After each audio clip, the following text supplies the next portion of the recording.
how important water is, and actually gave brownie points for doing that work. That's the kind of nature water had. If you go back later in history, you'll always find that water occupied a prime space in the mind of most of the political leadership, continues to be so today. You'll find that water is a highly political issue, even today. And therefore, a very engineering kind of approach to water is, I think, one of the limitations of water management, as I feel, particularly in the context of India. There are need for other people, like sociologists, anthropologists, economists. All of them are the governance specialists, and that's the value which I think all of you are bringing into the water sector. So I'm going to talk. Now this moves. Yeah, so I'm going to talk on a couple of issues. I start with a very macro view of water, which is about the big water, as we call it, the water resource management and water security issues. I'll dwell a bit on that, then come down to water supply, which is a meso level kind of thing. And also I'll touch on sanitation, because there's a very strong interlinkage between sanitation and water supply. So these are the three things. Within water supply and sanitation, there are two aspects which I would try to cover, and depends much on time, how much we have. One is relating to performance management, because I know that most of you would go down to working in various NGOs or maybe government and private sector.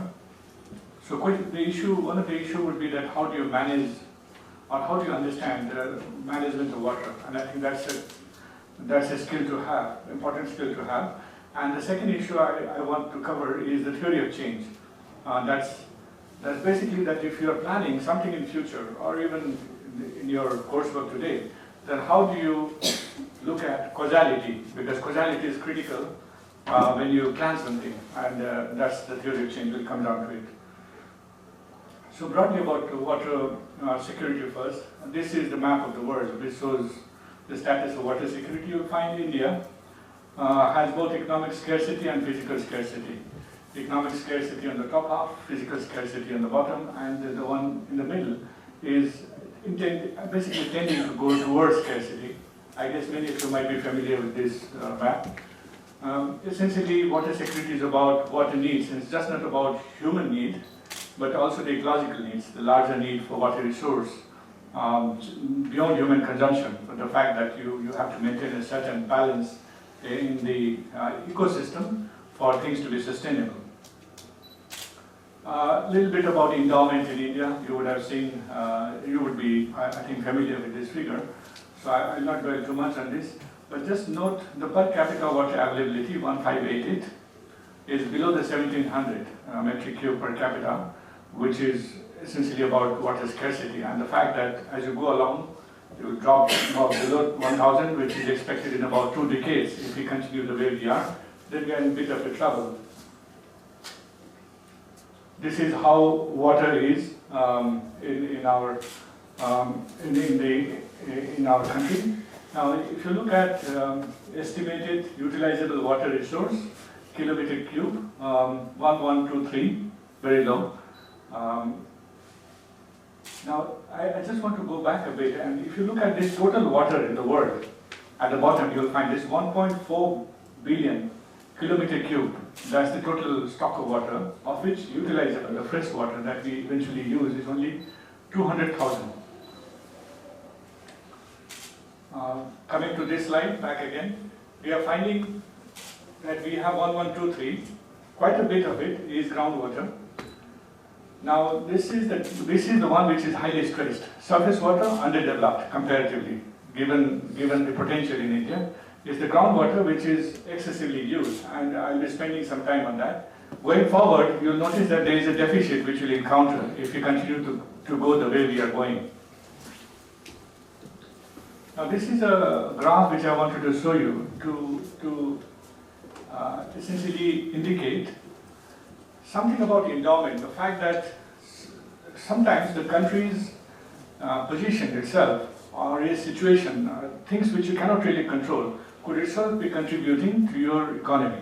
Now you look at these big bubble size, essentially it's about GDP per capita. The bigger it is, higher per capita. No countries are mentioned, but you can understand that these are the developed countries because higher per capita.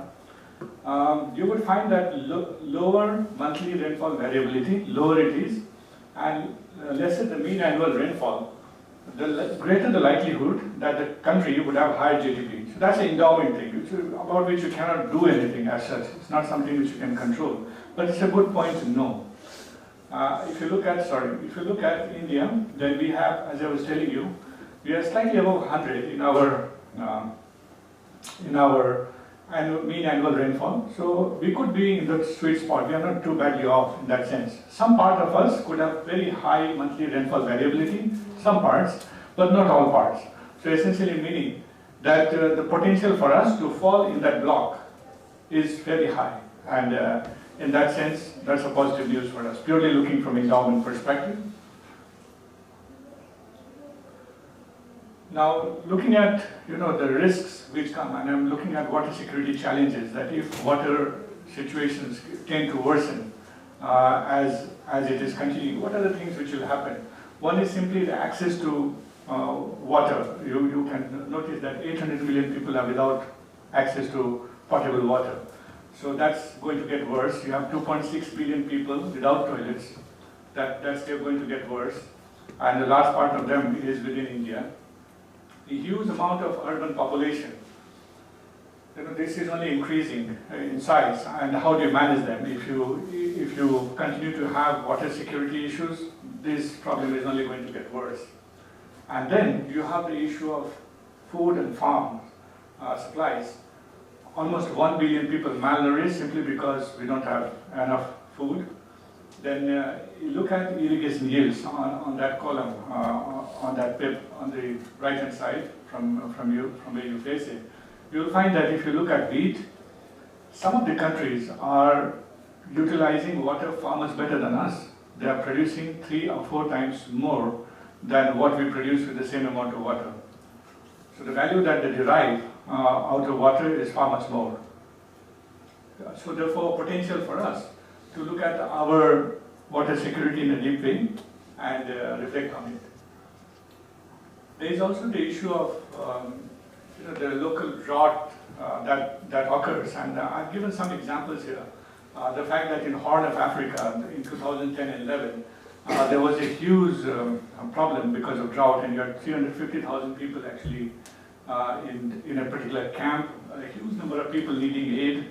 You go back to Russia sometime in 2010, they had problems relating to wheat, and in August 2010 they said that no wheat would be imported, which actually led to spike in the price of wheat. So these kind of problems which spill over, maybe local problems related to water, but which spill over and has global impact and causes instability in the region. It's important to understand that. There are also the risk of transboundary issues and international relations that can be impacted.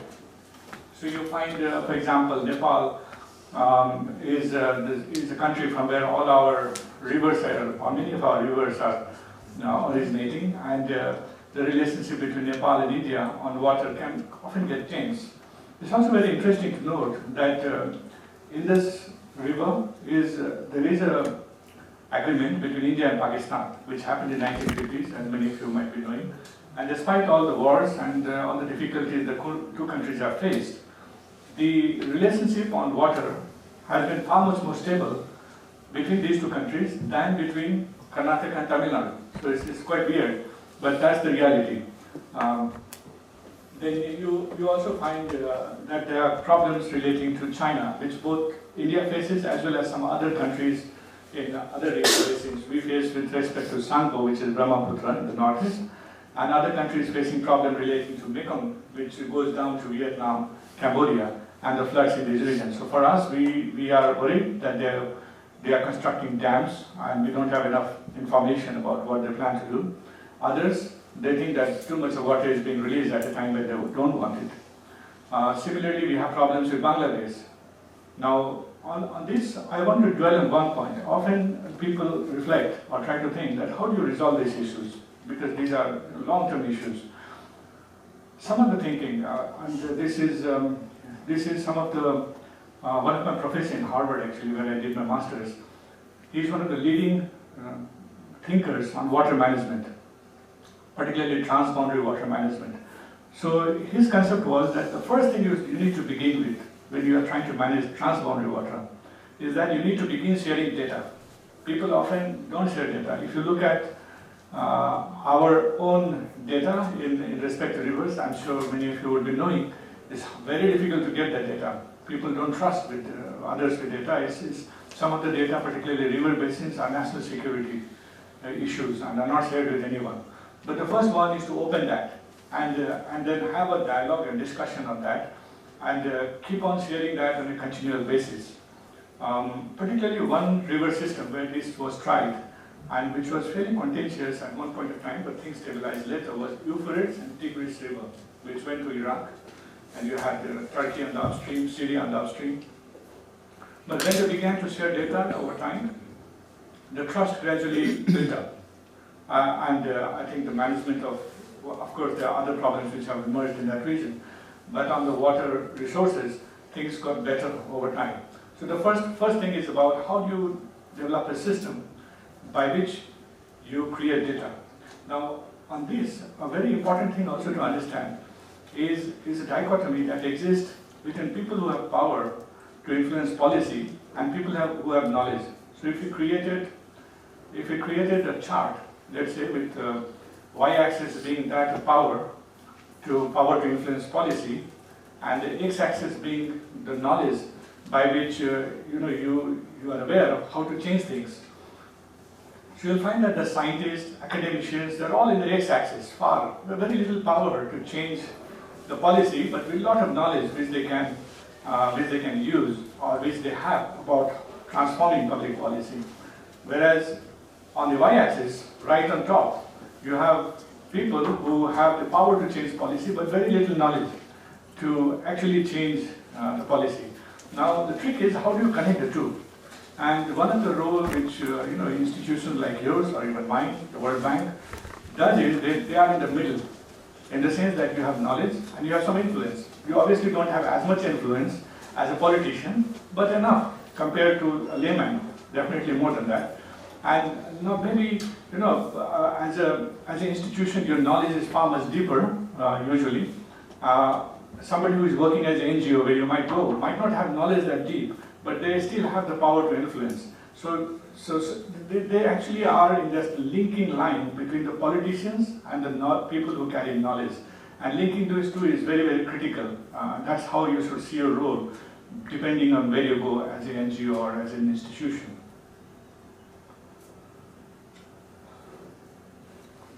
This is a graph which gives a sense of the value that we add to water.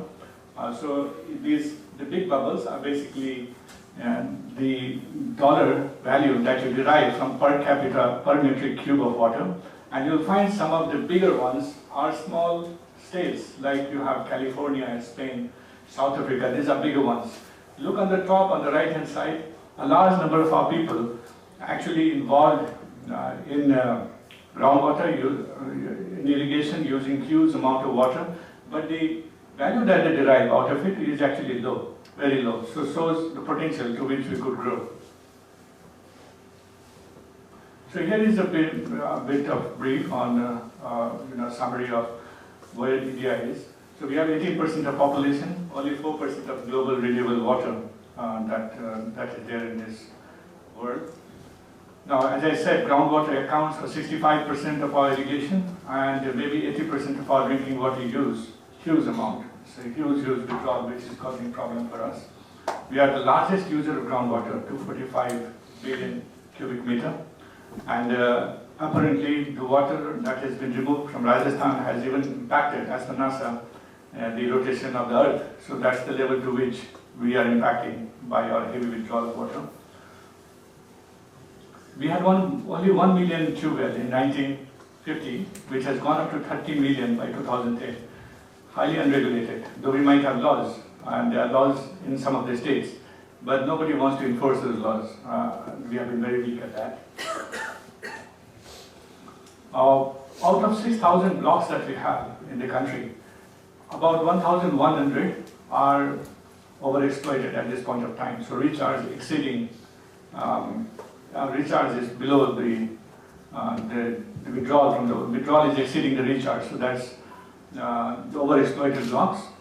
And what is expected is nearly 60% of districts, which is a huge amount, essentially meaning 60% of 6,000 blocks. So it's almost 3,600 blocks, which is likely to get water stressed in about 2 decades if we continue at the pace that we are doing. There is also interesting research, this is done by the World Bank, which shows that as soon as the groundwater table goes below 8 meters, the poverty rate in that particular area jumps by 9 to 10 percentage point. So that's a very interesting relationship between poverty and groundwater. Groundwater table goes down, poverty rate actually increases. So it's a kind of reverse relationship, an important one to keep in mind. This is a graph which just gives a sense of how groundwater use has increased over time. And I think many of you would be aware the reason for this is the Green Revolution. The fact that we wanted to become self-reliant in food, and you would have studied that, I'm quite sure. Therefore, we began to extract more and more, and as pumping technologies came in, free power came in, and I'll be speaking a bit about power as we go along. Then we had it's basically proliferation of pumping sets and a huge amount of extraction of groundwater.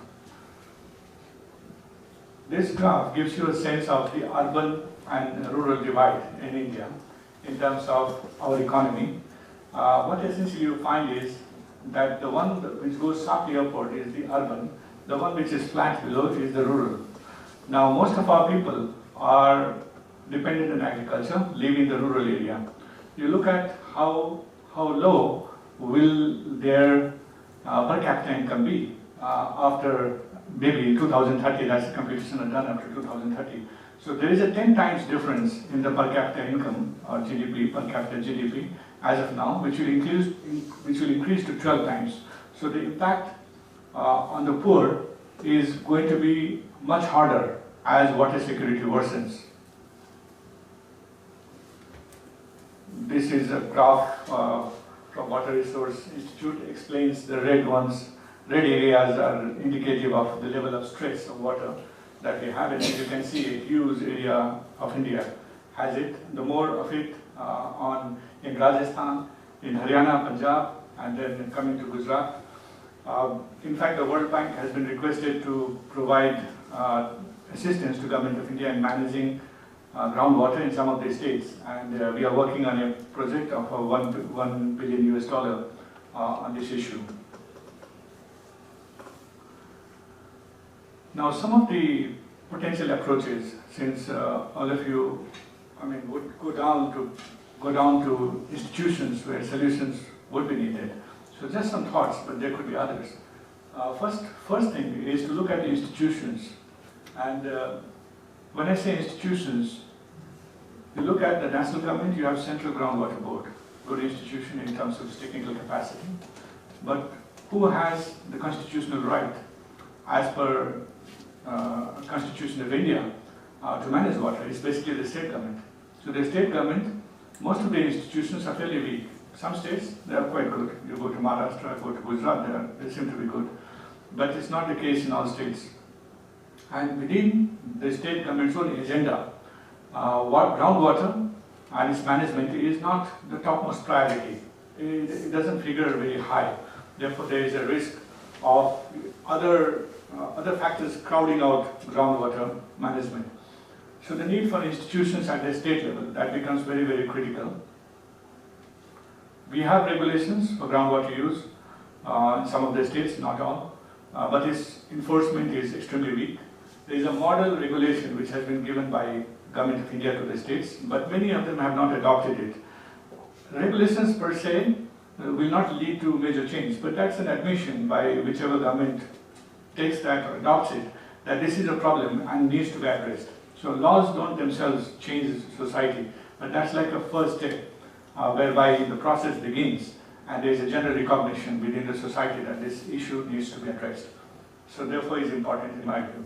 Again, the third one is about information collection and sharing with stakeholders. Now this is an important one because if you look at Central Groundwater Board, collects a huge amount of data, many of them real time. But it remains within them mostly, and they're aware of the problems. They are the ones who tell that, okay, there's 1,100 blocks which is having problem. If that data was not existing, we would not even know. They have divided India into overexploited, critical, semi-critical. So there's a lot of analytics which has been done. But this information sharing doesn't go down to the level where the need is highest. So I guess that's information sharing is a very, very critical part of the job that needs to be done. Now, one of the things which needs to be done alongside this information sharing is to encourage community to also get involved in managing groundwater. If you look at the 73rd and the 74th Amendment of the Constitution of India, a lot of power relating to water management has been delegated downwards, or at least the states are obligated to delegate it downwards. The states have done it in some cases, haven't done it in some cases. Even if they have done it, the capacity of the states to actually manage water at the Gram Panchayat level is fairly low, excepting in some states. Like for example, Gujarat is quite okay. You have WASMO set up as an institution, and they are the ones who go to the community, teach them things like water budgeting, which is about the total water in your ecosystem as a village, and how do you use in a year's time water for various purposes and what is left. So they measure rainfall that comes down in that particular area, how much of what is the aquifer like and how much water might be there in the aquifer, how much water are you using for agriculture purpose. And so they give a kind of, through a very participative process, a sense to the villager that given your stock, this is how you are using. This is the extraction that you are indulging in, and this is the recharge which occurs because of natural reasons. And when they find that the recharge is much less than the extraction, then essentially the message to them is you are drinking the water which is of the next generation. Essentially it's your child's water that you are consuming today. And that if you don't do something about conserving water, you are going to find difficulties in due course of time. So that's the messaging which occurs. So I guess this is an important part which is normally neglected in India.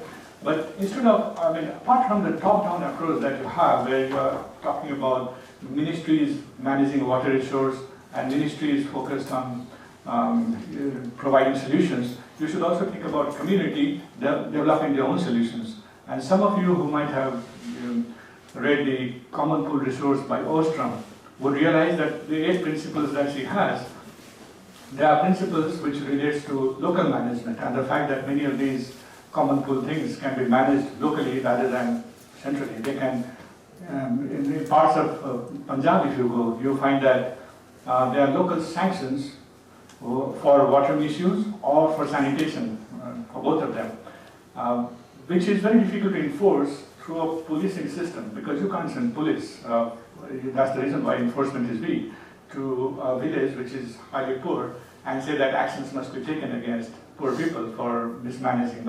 But a community can decide in relative terms that, okay, this is what we agreed and you violated, so here is 100 rupee fine, and they do that. So I guess that's the level to which we need to go if we want to manage ourselves better. And finally, another thing is about incentivizing state governments for efficient groundwater use. And when I say this, if you look at the number of government programs, you have the MGNREGA, you have this new Krisi Sinchai Yojana. So all of them are consuming groundwater or can contribute to water conservation with their money. Now let's look at MGNREGA. Now it can be used for topping the road, it can be used for various things. It can be used for land leveling, can be used for umpteen number of things. What is the incentive for a Gram Panchayat to use it for water conservation?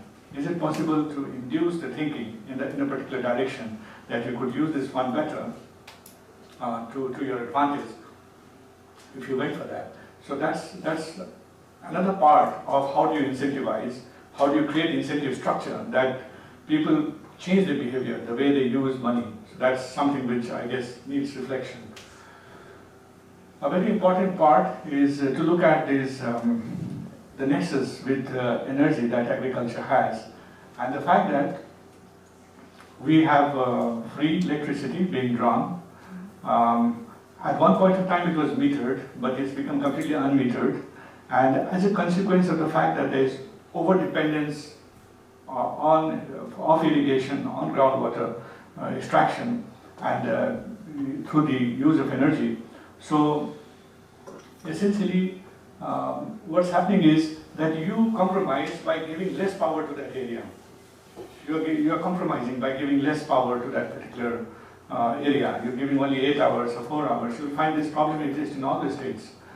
Now, there are certain solutions to this problem, and so these are some of the thoughts. One is that there is a feeder segregation which is occurring, that agriculture, water or water for irrigation would be provided through a completely different network than the one which is for domestic. So domestic is protected, and therefore you could still have 24/7, and then you could decide in segregated feeders how frequently you run that.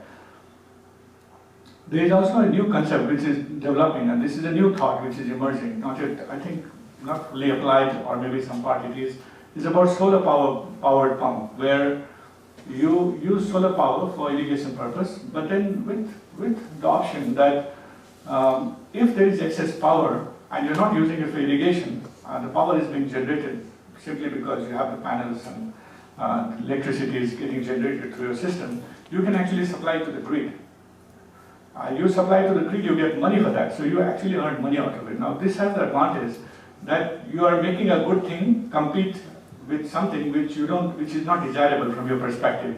So in some sense, the farmer would not want to use power beyond the requirement.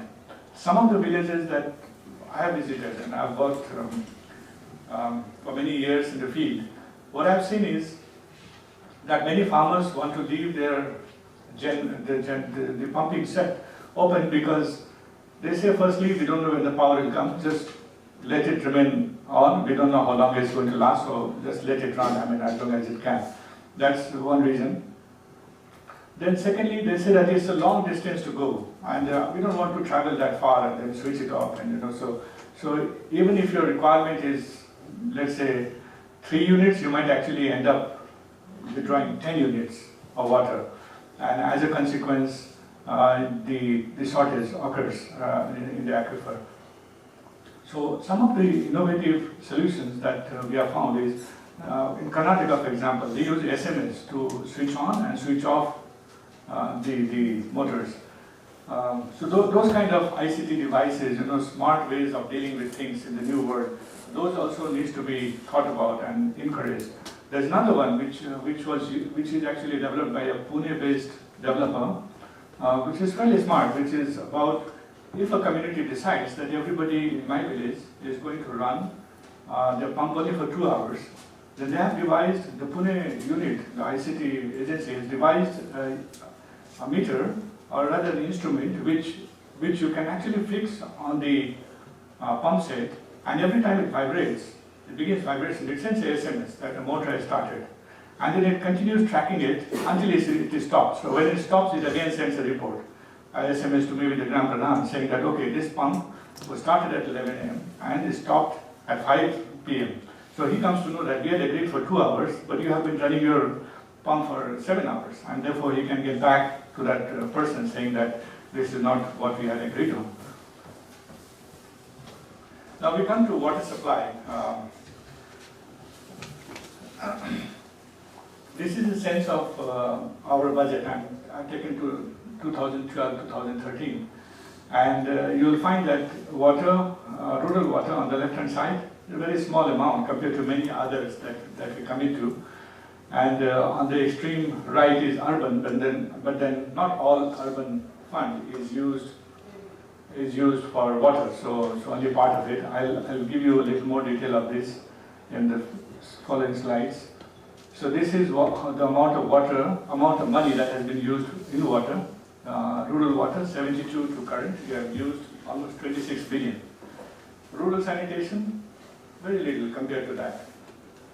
Now, this is where Swachh Bharat comes in, that you will find the total requirement of fund for Swachh Bharat if you want to have India Swachh by 2019 is almost to the tune of 25 billion US dollar. It's a huge amount of money this government is now injecting. And therefore, we will discuss more on that, but if that occurs as is planned, then a huge amount of change is expected, just as you see in water. Urban water supply and sanitation, very little expenditure. So you would find that mostly this was left to the state government for them to manage. There was very little central government investment. That has picked up after JNNURM, and you find high level of investment now coming up. And therefore, I think more of urban water and urban sanitation is likely to be attended. I have not separated the water and sanitation in urban. Data in urban is an extremely difficult one to get. How have we fared? As you'll find, when it comes to, and I'm comparing ourselves with other South Asian countries, when you look at other countries in the region, we have fared fairly well. We have been, particularly in water, drinking water access, we have been able to take ourselves pretty high. But there is a catch to this, as I will explain in a few slides later. Pipe water supply, well, we have not done as well as several other countries in the region.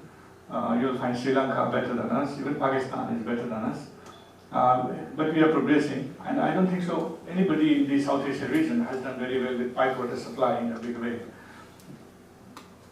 However, we have, I think this would be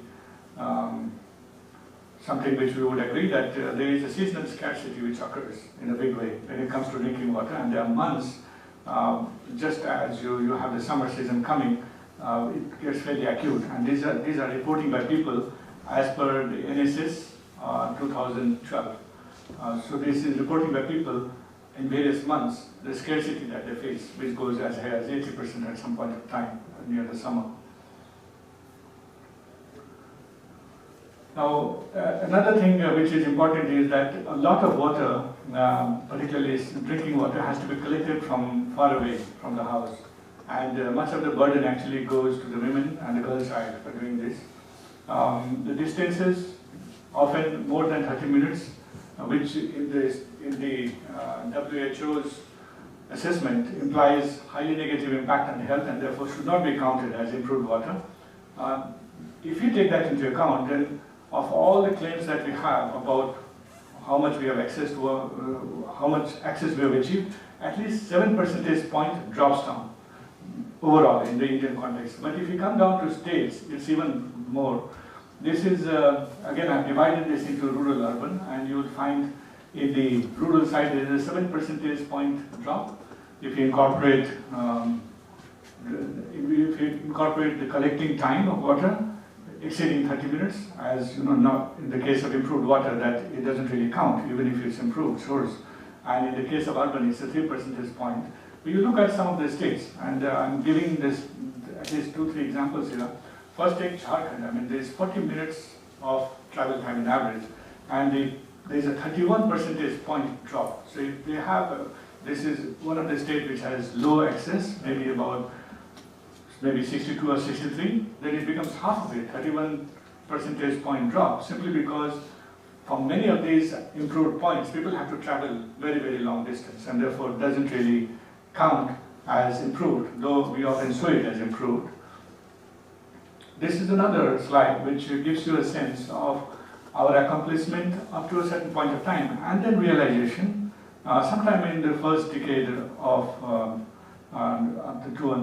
the new millennium, where we realized that there is a drop, slip back occurring for 2 reasons.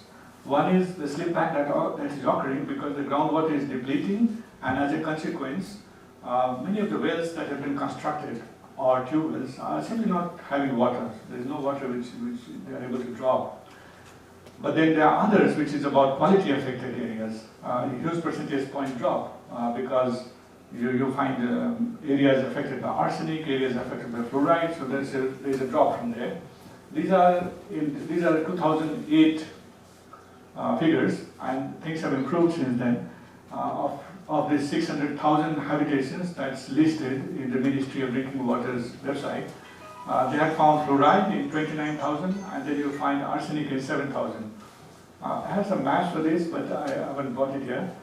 You also have nitrate there, that's excessive use of fertilizers. Now, when you look at access to piped water, you also find an interesting trend, both in rural and urban areas, that the big circles are essentially states. Each of these circles, the big circle, the bigger states, and the more right-hand you are, the greater is the percentage of poor in this. So you find that access to piped water is lower in poorer states, which is not very unexpected, is in the lines of expectation. This is, I guess many of you might have seen this. This is a 2008 figure of JMP, WHO, UNICEF WHO Joint Monitoring Program results on how different wealth quintile are faring in India with respect to improved drinking water. And I would urge your attention to the one which is the poorest, because that's an important one to look at from an economic perspective. You'll find that very, very little, maybe about 2 percentage point, actually have piped water supply. And improved, well, relatively high, but then unimproved is also fairly high when you compare with the richest. I will have more details of this in the next one, where I use NSS data. So this is the NSS data, and I'm looking at piped water supply. If you look at the top one again, you look at wealth, you find the highest percent, on the highest income quintile, 56% of them have piped water supply, but look at the lowest, the poorest 20%, only 6%, extremely low. Still improved from 2% which was there in 2000, 3% in 2008 to 6% in 2012. Again, an expected bias that in the rural area, piped water supply is far much less than in the urban. We looked at religion also, and then there is no difference in how much what is accessed by different religious group. But that is not the case when it comes to sanitation, as you will see. Education along the expected lines. The community groups, again, along the expected lines. One thing to be noted is that the ST, the scheduled tribes, have the least amount of piped water supply, and therefore the need to focus on that. So this gives a kind of understanding of the granularity which hides behind our statistics of providing improved access as well as providing piped water supply. A little bit on the typical urban water supply systems that exist in India. As many of you might be aware, we call piped water supply in the Indian context and also in many developing country contexts existing in a low equilibrium.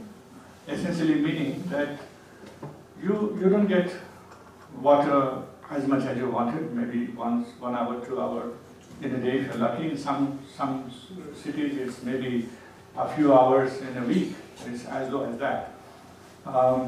Then because you are dissatisfied, so you don't pay for water. If people come to charge you, you don't pay for water. In fact, the public health authorities are also very reluctant to come and collect water tariff from you. As a consequence, there is no money for repairing the water supply system. It gets even weaker. And then it continues in that downward spiral. So there is a dissatisfaction in the population, and there is also lack of, in fact, financial resources on the side of water utilities to undertake reforms. It's a combination of both.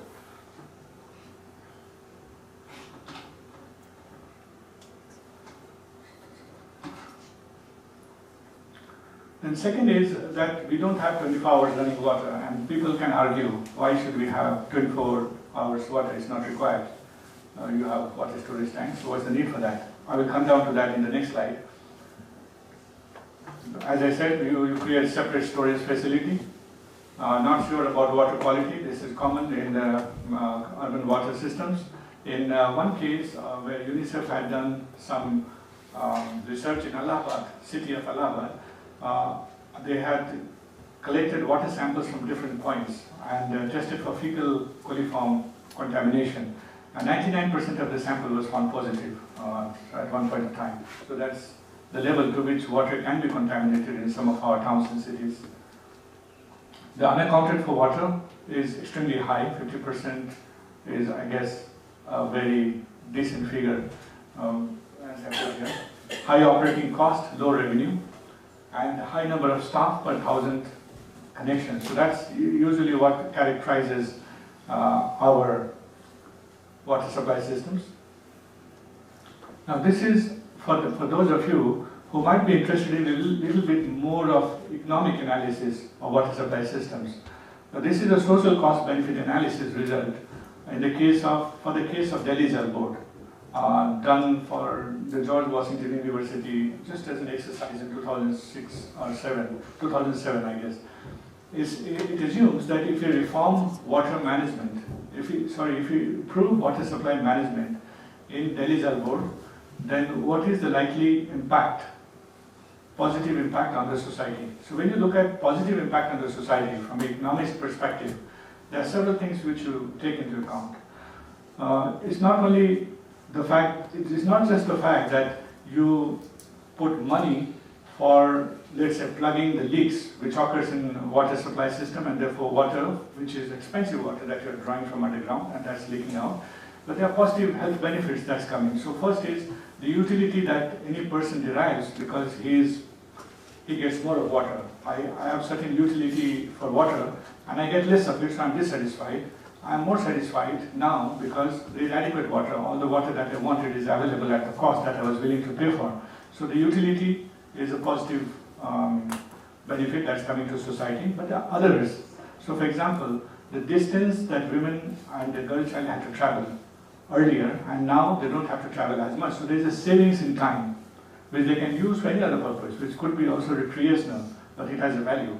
So you can attach a value to that. Then there is the third one, which is when you improve water supply system, people are less likely to fall sick, and therefore there is a benefit that comes to you since you are saving money, and you could use it for other purpose, other alternative purpose.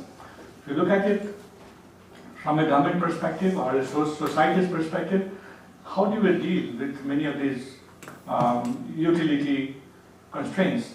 We expand the capacity. And in a typical economist jargon, that's called the deadweight loss, essentially meaning that the resource which could have been used for any other alternative use has been used for expanding that particular utility simply because you are not trying to make it more efficient. As a consequence, it gets, you spend far much more money into that. So if you are able to reduce deadweight loss, there is a benefit which occurs. So there are two parts now. One is, as I said, the benefit that's occurring. The second is the cost that you're putting for that reform to occur. And this was a computation done for both of it. The net benefit to Delhi from doing this management reform was 9,000 crores. That was the total amount of money which comes in. Now there is a very interesting implication of this 9,000 crore.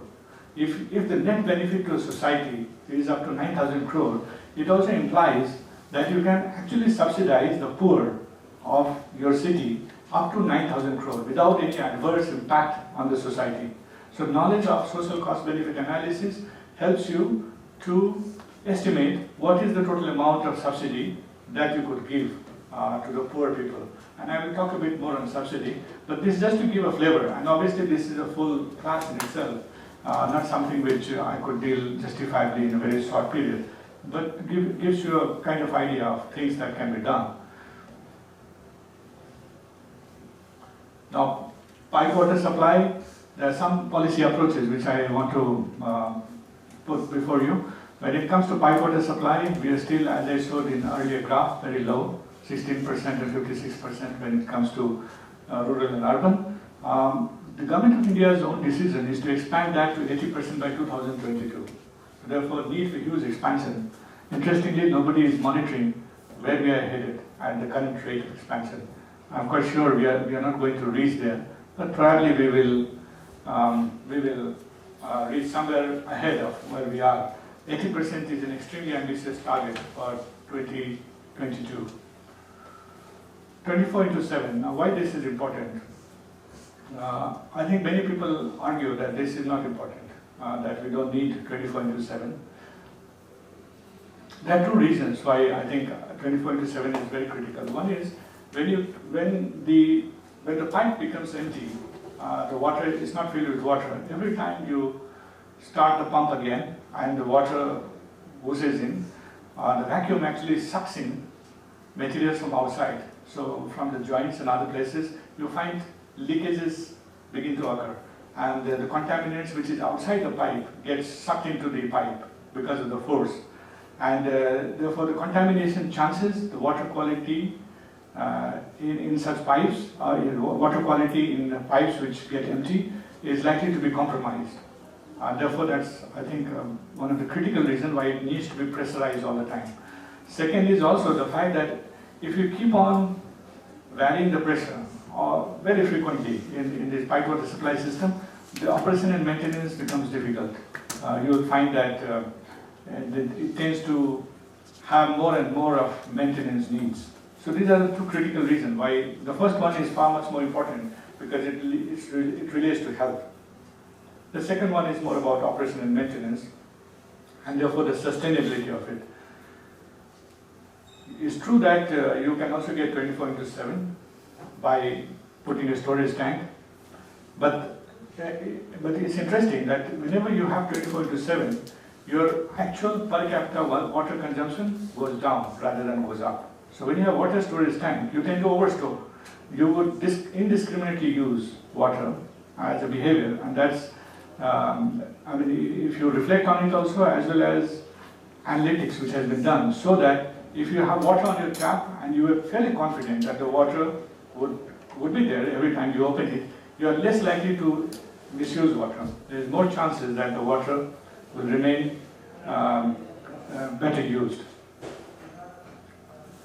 Operation and maintenance, now this is a conundrum particularly in the rural setting where we say that it should be done by the panchayats and we have decentralized it. But if you look at our typical panchayat, the gram panchayat, many of you would have visited, the capacity for operation and maintenance varies. Some of them can do up to a point, others simply don't have capacity or even people who could do this. So I guess this is something which requires rethinking, and different states have approached it in different ways, I've found. You find Odisha has a fairly centralized model of how they do the maintenance part, and it seems to work.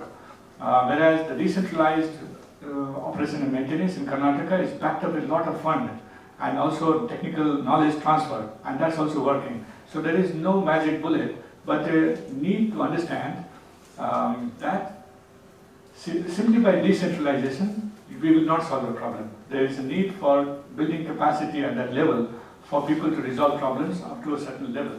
And beyond that, of course, you will require engineers who are much more qualified to resolve the bigger issues. Another aspect which often comes up as a policy approach is the demand management part. The fact that we should have water tariff.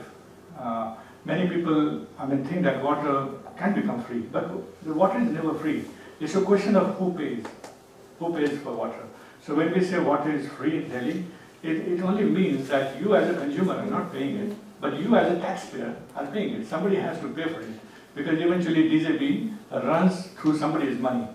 So there are two ways. One is that you charge the consumer who is using the water and therefore use that for running your Delhi Jal Board.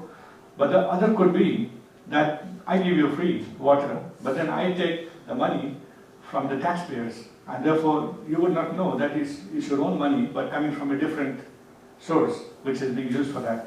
Now, what is the advantage of using it or taking the money from the consumer? And that's, I think, an important thing to understand. The thing that you're trying to do when you put a tariff is affect the behavior of that person. That's the sole purpose. And therefore, it's not important how much should be the tariff. That can be debated, and people will say you should collect the entire economic cost. Some of them will say it should be subsidized. There are different models to it. But the moot point is that the reason why you collect or you impose tariff on water is because you influence behavior. So every time you open the tap, you know that there is a cost to it, and therefore you will have a tendency of closing the tap in case you feel that it's overused, it's being overused. That's the reason. It's a demand management process. Also, when you have scarce resources, if you are able to influence behavior, people use less of water, there is less of extraction, less of treatment, the whole system is in a better health. So that's the reasoning. Subsidizing the poor, as I said, social cost benefit analysis gives a good sense. Now, one of the things with subsidy that's usually found in, as a policy problem is that we subsidize everybody. So, for example, I mean, I see no reason why the rich people of Delhi should be subsidized on, in regard to water.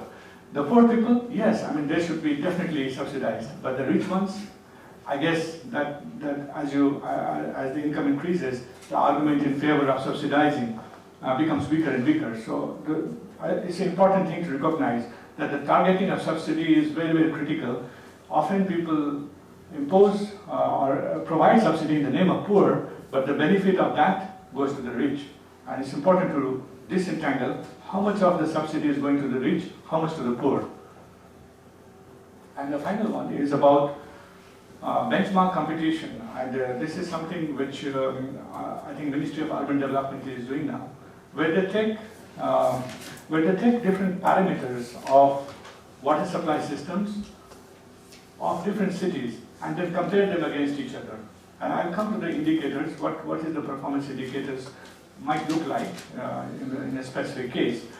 But the advantage of this is that every time you put in a public domain that this is your indicator, so your coverage, for example, vis-a-vis coverage of your neighboring town. So that's a matter of concern because that leads to political discussions on why my city is worse than somebody else's city. There is a pressure that comes on the local authority, public authorities, local politicians, and things tend to improve.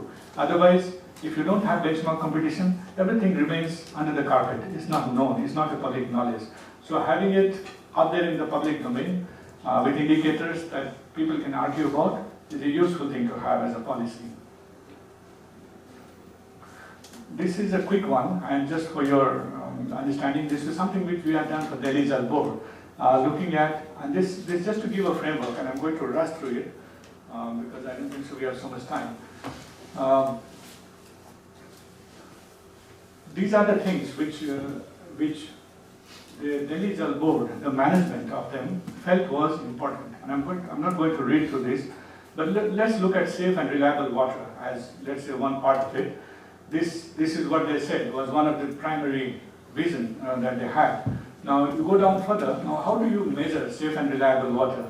Then there are coverage of services, equitable distribution, quality of water, continuity of supply. So these were again indicators defined by the Delhi Jal Board authorities themselves, as we discussed with them, that these are the things by which they would like to measure whether water was safe and reliable.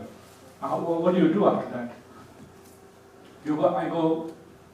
This one is, let's look at safe and reliable water.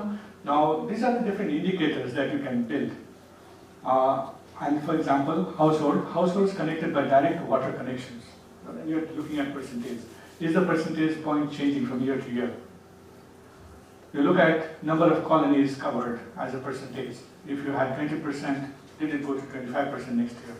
So this is just to give you a sense of how one builds indicators, and this is the indicator which can create benchmark competition both within utilities that are in different cities, or it could be a competition with yourself, that this is your position in this particular year, and that next year you are going to go a little further. Quick on sanitation. This is the reason why we have Swachh Bharat. If you look at the sanitation problem of the world, it's all concentrated in India.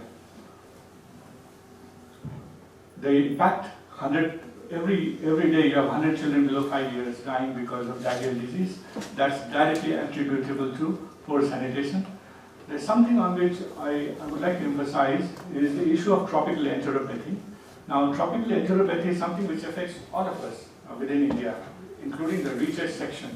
And this is essentially a disease of the gut lining that occurs because we live in a pathogenic environment. What essentially happens is that the pathogen which enters your body goes into your gut. Your gut has linings, which are called villis, that absorb food. Now, these villis, when they realize that there is a foreign matter which is not welcome, tends to repel it, but then it keeps on coming. So then it makes an adaptation. What it does is, it reduces its size. But it doesn't want to absorb bad things. As a consequence, it reduces the size. Now, what happens with this is that if we let's say the surface area of our gut, if we were to extend it, it will be like a football field. But because it retracted, it becomes half the football field. Now, as a consequence, your ability to absorb nutrient also decreases. So if you are eating food, because your surface area has declined, your ability to absorb food has declined. So this is affecting India in a big way. And we have one of the highest number of stunted children on account of this particular disease. The first 2 years of the life of a child is the time when stunting occurs, because that's the time when your cognitive development is occurring. So if you are not getting enough nutrient because of this tropical enteropathy, you would eventually be impaired for the rest of your life. And many of the Indian children, I think the percentage of Indian children who are stunted is extremely high, and it's mostly, as recent research shows, because of poor sanitation, not because of lack of food. You could still keep on giving food, but the food is not getting absorbed. It's simply the surface area has declined, and therefore it doesn't have the capacity to absorb the food. So this is an important thing to keep in mind, why sanitation is so critical and has huge cost implication. Now, when I say cognitive impairment has declined, it also means that the economic impact on the country is fairly high, because of the reason that somebody whose cognitive ability has been compromised is less likely to earn money in future compared to his status if he had a proper cognitive development. This is a cost computation that we have done. How much is it going to cost if we got rid of poor sanitation in India, and the net effect was $53 billion that India gains on account of it. As you can see, these are different countries, all of them having different levels of GDP losses, but India among the highest in terms of the losses that occurs to us. It's almost 6.4% of our GDP, the amount of money, 6.4% GDP of 2007. That is the year when we have computed this. Again, looking at sanitation by wealth quintiles, and then you find that though we have had a highly subsidized program for many years, total sanitation campaign and others, look at the lowest quintile. Most of them open defecation and very little with toilets, improved toilets, which are the states which contribute most. I think this is an important thing to know. 17% of our problem of open defecation is in the state of Uttar Pradesh. Within Uttar Pradesh, about 22 states account for 50% of its problem. However, the worst district in India is not in Uttar Pradesh. It's actually in West Bengal, Murshidabad. Then you have Bihar, which has 12% open defecation, followed by others like Madhya Pradesh. Andhra, of course, we have now in 2, but Rajasthan and Maharashtra. Now this is an interesting slide because it gives a sense of what is the situation of open defecation even among those who have toilets. So it's found that even those who have toilets, a large number of males actually tend to go out. And it's the female who use more. And the interesting thing is that you'll find the slope rises up. That's of course because, the advocacy for toilet use has been recent, so the older generation still continues to go in open, but it declines sharply. That's because when they really get sick, then they want to use the toilet eventually. So towards the later part of the life, the graph drops back. So the meaning of this particular slide is essentially that a construction-based approach alone would not work. You need a behavior change-based approach. So you need to change behavior first and then construct toilets rather than just trying to solve the problem by constructing toilets. This is another slide, and the only one which I would want you to look at is the open defecation with respect to religion. And it comes out quite strongly, some of the comparisons. So this is again NSS 69th round data, 2012. And when I break it by Hindu, Muslims and Christians, you find Hindus are more likely to defecate in open than Muslims. A very strong statement, but that's the data. which shows that. And therefore, an important, the fact that you need social messaging, how do you pack social messaging so that you reach out to communities which actually have that problem. So that's an important thing to keep in mind.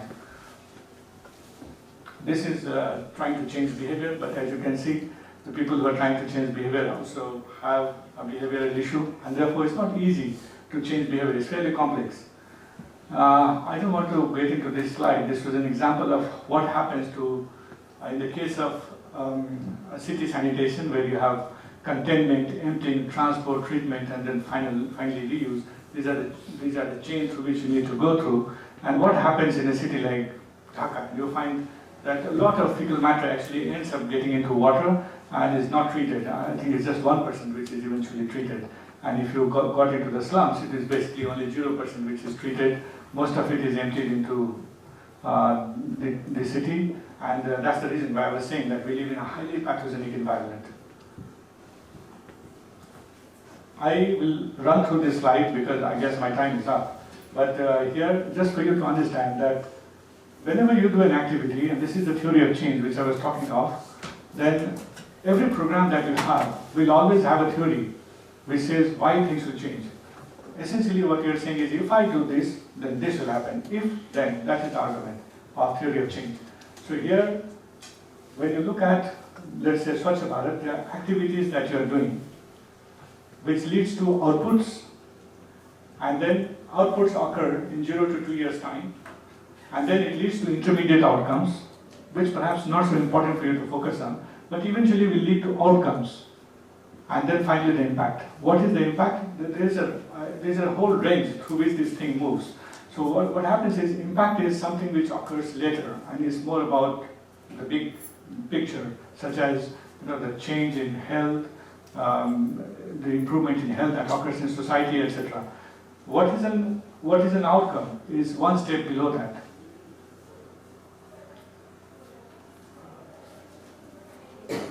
So let me just, and this one is, let's say, the knowledge that we, from the WSP side, Water and Sanitation Program of the World Bank side, we impart to the government. And therefore we provide some inputs. Inputs come in the way of human resource as well as money that we might provide. Now, what this leads to is the demand. So output side is usually, all these activities lead to workshop. So workshop is usually an output. A workshop on, let's say, behavior change. A workshop on the demand, how you could create demand. So those are the kind of things which are output. So there's an input and there's an output. But outcome is essentially a change in policies and strategy direction that might occur. That's an intermediate outcome. And then I put a range of things. So these are all changes that might occur because of that output. So as you go up, the attribution becomes more and more difficult because it's not just you. There are many other people who are holding workshops of that type, which is leading to that change. Input occurs and output occurs, but thereafter the thought process begins to change. So input and output are directly attributable. You can say, I put this money, I put these people, and this is what happened. So today I'm like an input, and what you learned is like an output, or this class is like an output. But an outcome is how you might use that knowledge eventually, let's say 2 years down the line. Now that's something which cannot be attributed to me. There will be other people who are talking to you. It's a combination of many other things which eventually will lead to that outcome. Now, out of that, if you earn higher money, that's an impact of what TERI has put in, and therefore much less attributed to me because of only one lecture. So I think it's conceptually very important to understand how change occurs and where do you stand in that whole chain of that process. This will be useful to people who eventually go to work in NGOs, in government, or even in private sector. Although in private sector, I think the metrics by which you measure things are much clearer because it's always basically the top line and the bottom line which matters. But that's not the case in public policy where you're looking at different paradigms. So this is behavior change related things, and I don't want to get into details of it, but when you're trying to change behavior, how do you change behavior? And the fact that you first need to transmit knowledge that changes attitude of people, and the change of attitude in itself might not be sufficient, but if you persist, then over time, the practice also changes. So there is a whole linear flow of it. This is the summary of what I've been talking about. I won't get into this after my time is up now. Thank you very much.